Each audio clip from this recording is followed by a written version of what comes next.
El libro de Job, derivado de la palabra hebrea persecución o el perseguido. Este libro lleva el nombre del personaje, objeto de la disputa entre Dios y Satanás, hombre reconocido históricamente por ser justo y paciente. El libro de Job tiene 42 capítulos y 1070 versículos, y su propósito es demostrar la soberanía de Dios y el significado de una fe verdadera, y plantea una pregunta: ¿por qué sufre el justo? Autor y fecha. Su autor es desconocido, aunque muchos sugieren a Moisés o a Salomón como candidatos. Se considera el libro más antiguo de la Biblia. Podría estar en los tiempos de la Torre Babel, o muchos le dicen en los tiempos de Abraham. Un marco histórico. Los hechos suceden en una tierra llamada Uz, probablemente localizada al noreste de Palestina, tierra casi desierta entre Damasco y el río Éufrates. Los personajes claves son Job y sus amigos, Elifaz temanita, Bildad suita, Zofar naamatita y Eliú busita. Un versículo que resalta es Job capítulo 2, versículo 3, donde Dios expresa a Satanás acerca de Job. Y dice: y Jehová dijo a Satanás: ¿no has considerado a mi siervo Job, que no hay otro como él en la tierra, varón perfecto y recto, temeroso de Dios y apartado de mal, y que todavía retiene su integridad, aun cuando tú me insistaste contra él para que lo arruinara sin causa? La condición de Job, según la Biblia, era un hombre perfecto y recto, temeroso de Dios y apartado del mal. Dice también Dios que no había otro en la tierra como él. Esto indicaba que Dios le había otorgado el nuevo nacimiento y había colocado en su corazón la fe en el Mesías que vendría. De otra forma jamás hubiera podido actuar de esa forma. Algo que se resalta es su perfección en la responsabilidad que demostraba como sacerdote de la familia, ya que siempre hacía sacrificios por si acaso uno de sus hijos habría pecado o blasfemado contra Dios.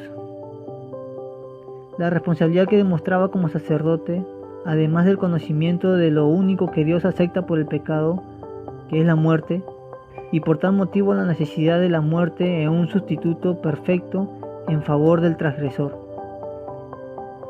Aparte de su numerosa familia, Dios le había dado criados y ganados en abundancia, haciendo de él el varón más grande de todos los orientales.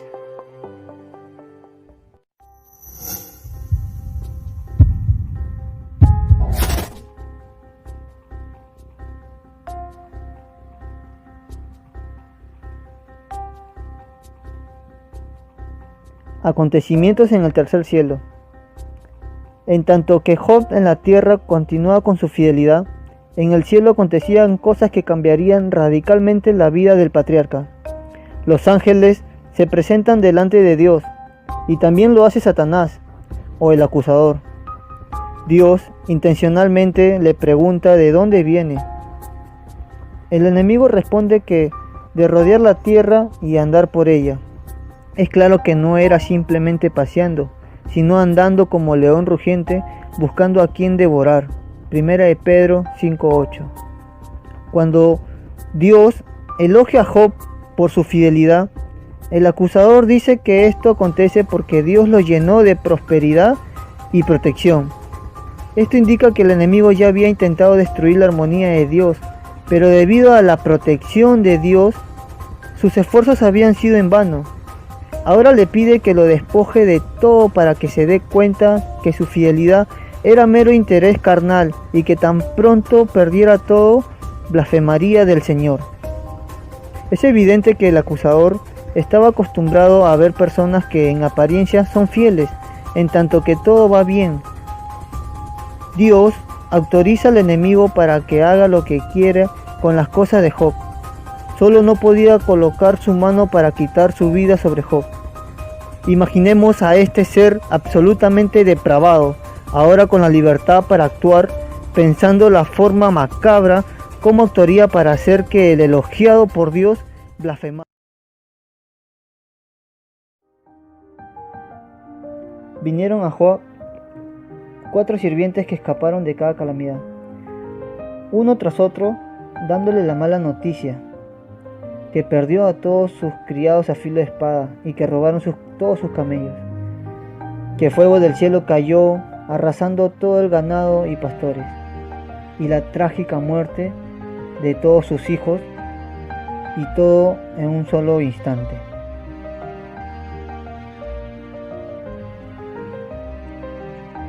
Entonces Job rasgó su manto y rapó su cabeza, y se postró en tierra y adoró. Esto hizo como señal de humillación y de adoración. Y dijo: desnudo salí del vientre de mi madre, y desnudo volveré allá. Jehová dio y Jehová quitó. Sea el nombre de Jehová bendito. En todo esto no pecó Job, ni atribuyó a Dios despropósito alguno.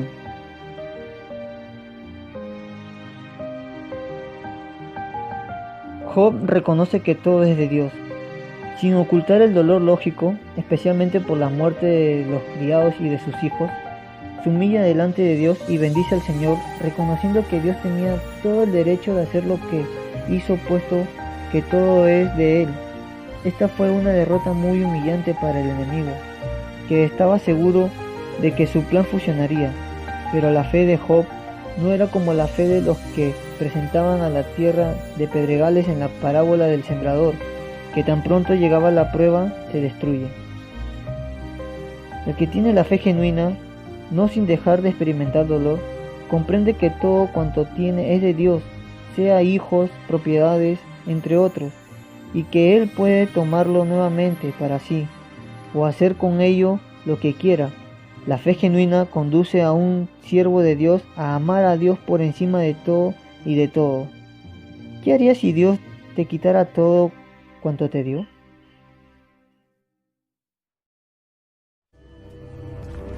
No puede ser.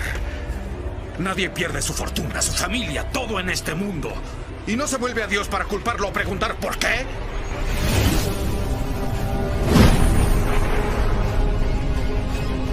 ¡Dios! ¡Job de seguro te negará!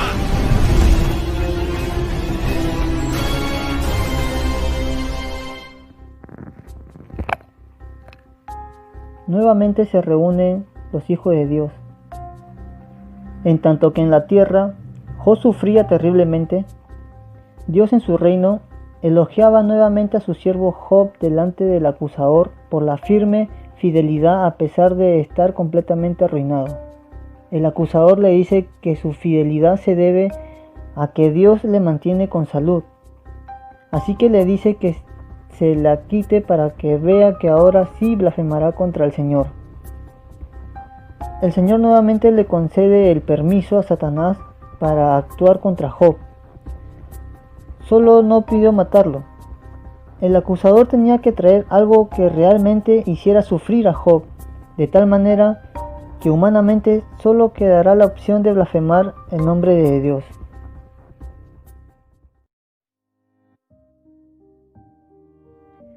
El enemigo arremete con una sarna maligna que invade todo el cuerpo del patriarca. Dicha enfermedad le causa horrendo dolor y humillación, pues todo su cuerpo, de pie a cabeza, su pura materia.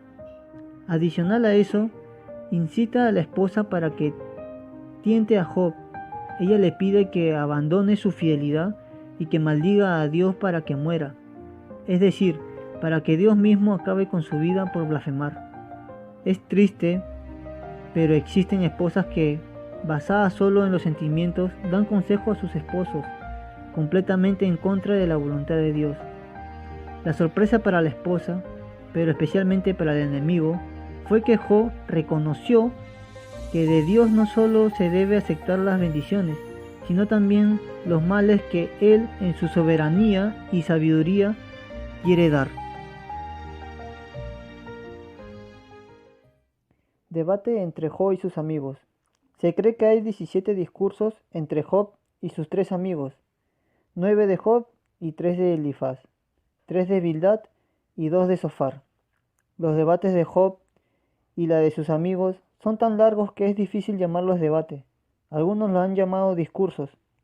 No son conversaciones, pues no esperan la respuesta de los demás. Como tampoco llamarlos diálogos. No tiene un hilo consistente de argumentación de los demás. Job, en su desesperación, pasa por alto a sus amigos y se dirige a Dios o habla consigo mismo. Por lo tanto, los discursos no constituyen un debate verdadero. Aun con todo, el término debate quizás sea la mejor manera de llamarlos.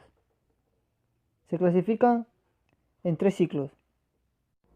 Primer ciclo de discursos. El primer discurso de Elifaz es el mayor y es el más sabio. Insinúa que Job necesita corrección en vez de justificación. Predice que Dios restaurará a Job. Job se defiende y señala que su amigo no comprende su dolor. Los desafía a encontrar su pecado. Job se queja contra la injusticia de Dios. El primer discurso de Bildad es el segundo en hablar. Y su discurso está lleno de citas y proverbios de la antigüedad. Reprende a Job por haber dudado de la justicia de Dios. Para Bildad, todo es blanco o negro. Los hombres buenos o malos. Job se defiende y comienza a creer que Dios le castiga por algún pecado. Job desea tener un árbitro entre él y Dios. Esto expresa la necesidad de la humanidad débil y pecaminosa. ¿Cómo puede acercarse a un ser todopoderoso y santo? Hoy en día tenemos la respuesta para eso, y su nombre es Jesucristo. Él es el intercesor, aquel que murió por nosotros. Primer discurso de Sofar. Es más duro que los demás.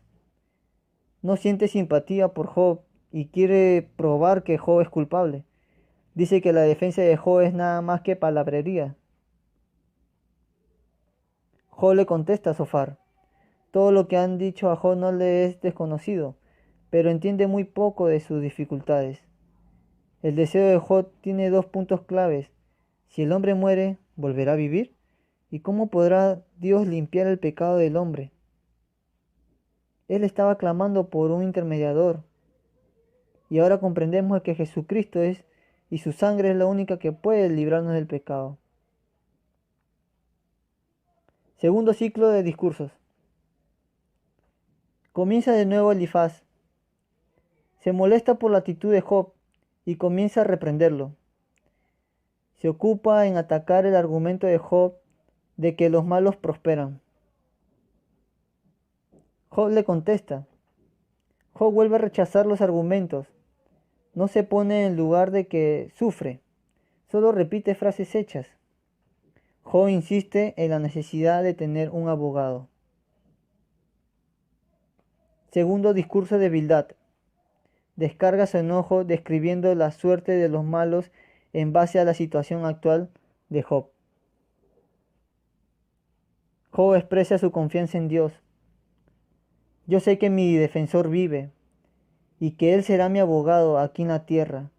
Y aunque la piel se me caiga en pedazos, yo en persona veré a Dios, dando lugar a preguntas que encontraría su respuesta en Cristo. Esto es lo que llama la Biblia una cristofanía. Si bien no se menciona a Jesús, pero es evidente que en todos los mensajes de Job busca un intermediario. Y hoy por hoy sabemos que el único intercesor entre Dios y los hombres es Jesucristo, quien dio su vida. Él estaba abogando por nosotros. Segundo discurso de Sofar. Enojado por el discurso de Job, Sofar pasa por alto sus palabras de que Dios un día establecería su inocencia. Afirma que la prosperidad de los impíos solo dura momentáneamente.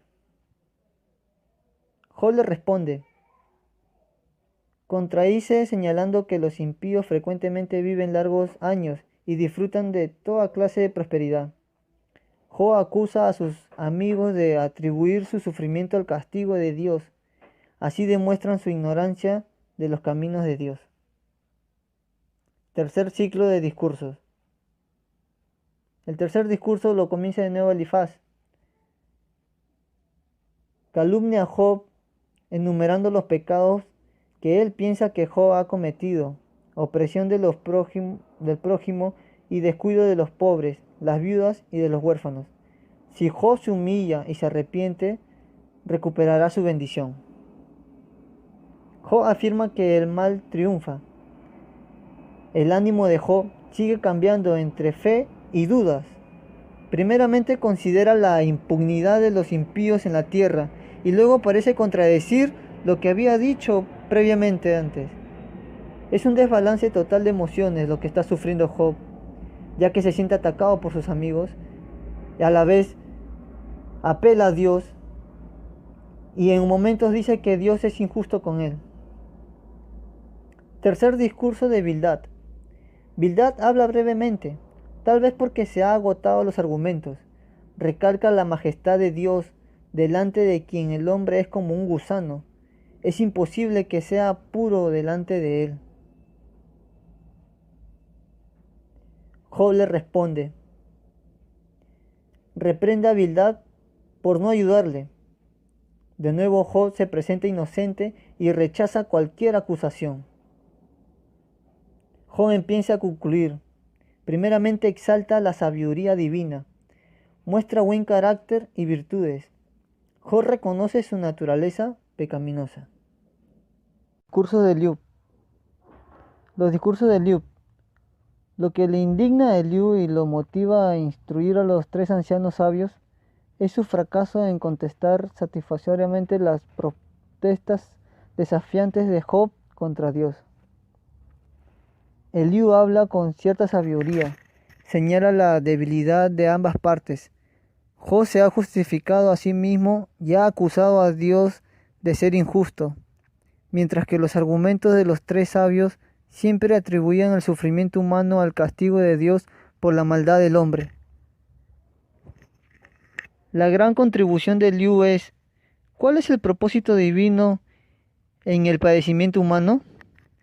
Aunque Dios no hace mención del discurso de Eliú, tampoco lo incluye con lo que tiene que expiar sus pecados con sacrificio. Zofar y Eliú. Estos se acercaron con el propósito de condolerse y consolar a Job, pero luego que Job expresa su inocencia, los amigos, usando muchos argumentos, algunos ciertos pero fuera de contexto, acusan a Job de ser impío y de recibir el justo castigo por su maldad. Es muy común pensar que cuando a una persona le pasa algo malo, se dice que lo merece porque está recibiendo la retribución de sus actos. Esto aumentó el dolor de Job, sin hijos, su carne pudriéndose, su esposa pidiéndole pecar y ahora sus amigos. De lo que esperaba comprensión, lo hicieron con sus dardos acusadores. Esto le hacía ver como si Dios lo hubiese abandonado por completo y le estuviera clavando sus flechas. De la forma de actuar de los amigos de Job, aprendemos sobre el cuidado que debemos tener al juzgar sobre el sufrimiento de una persona. No sea que nuestro consuelo termine siendo más ácido en la llaga.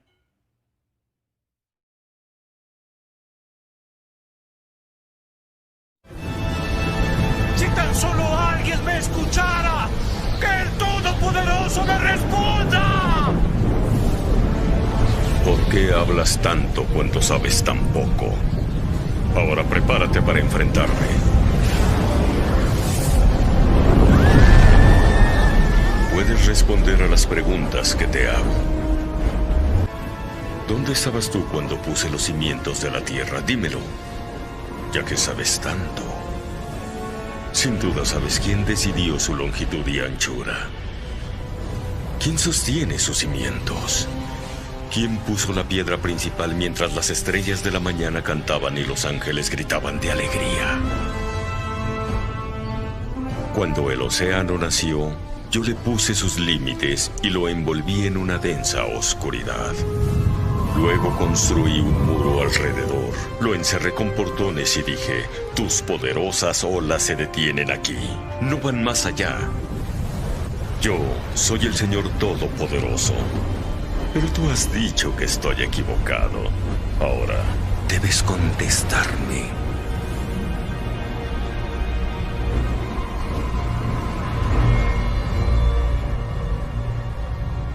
Yo sé que puedes hacer cualquier cosa y nadie puede detenerte.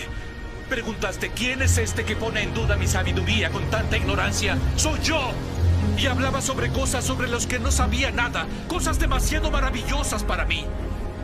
Solo había oído hablar de ti, pero ahora te he visto con mis propios ojos. Me retracto de todo lo que dije y me siento en polvo y ceniza para demostrar. Dios se presenta a Job. La presencia de Dios no fue para explicarle por qué le daba esta prueba, sino para hablarle de su absoluta soberanía, de cómo Dios está por encima de todo. La palabra de Dios condujeron a Job a aborrecerse y arrepentirse por haber hablado en medio de su dolor, lo que no entendía.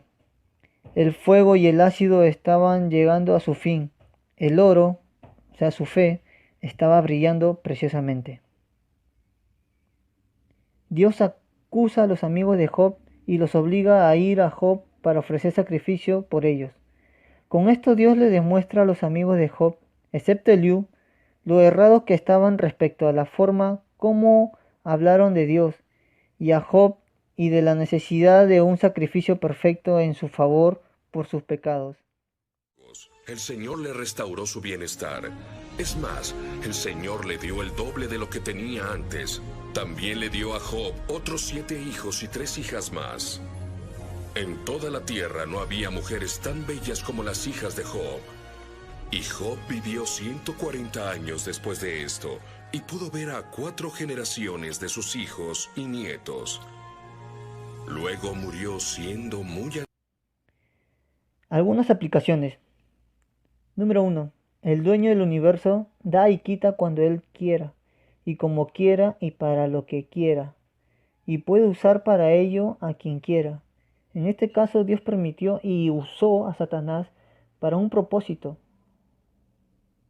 Romanos 8:28 dice que todas las cosas nos ayudan para bien. 2. La fidelidad a Dios no garantiza una vida sin problemas en esta tierra. De repente todo puede cambiar. Juan, capítulo 16:33, habla acerca de esto. 3. No todos los sufrimientos son por haber hecho algo malo. Muchos malos ni las pruebas pasan.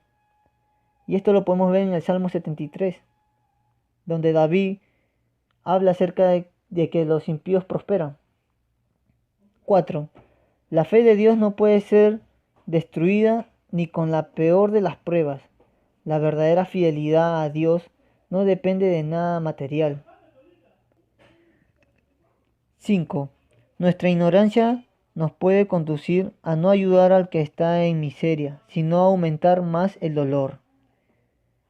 No debemos evitar ser como los amigos de Job, que se mantuvieron callados por 7 días, pero apenas abrieron sus bocas, solo salió necedad de ellos. Si bien algunos hablaron cosas positivas de Dios, sin embargo, su necedad hizo que vinieran abajo. 6. Dios siempre tiene reservado algo mejor para los que Él hace fieles. No debemos dudar de que Dios tiene reservado para sus hijos cosas buenas y que todas las cosas nos ayudan para bien. 7. El enemigo solo puede actuar si el soberano del universo, en su voluntad, así lo determine. Concluimos con un pasaje bíblico que está en Santiago 5:11, donde resalta a Job. He aquí, tenemos por bienaventurados a los que sufren. ¿Habéis oído de la paciencia de Job y habéis visto el fin del Señor, que el Señor es muy misericordioso y compasivo? No olvidemos esto, de que Dios siempre está en los momentos difíciles. Job nunca pudo imaginarse de que Dios lo cubría siempre, incluso cuando estaba padeciendo.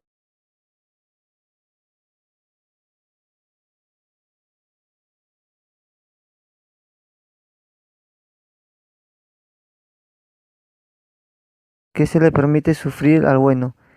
Esto se nos aclara únicamente cuando vemos a Dios por lo que Él es. Debemos aceptar con valor lo que Dios permite que nos suceda y permanecer firmemente comprometidos.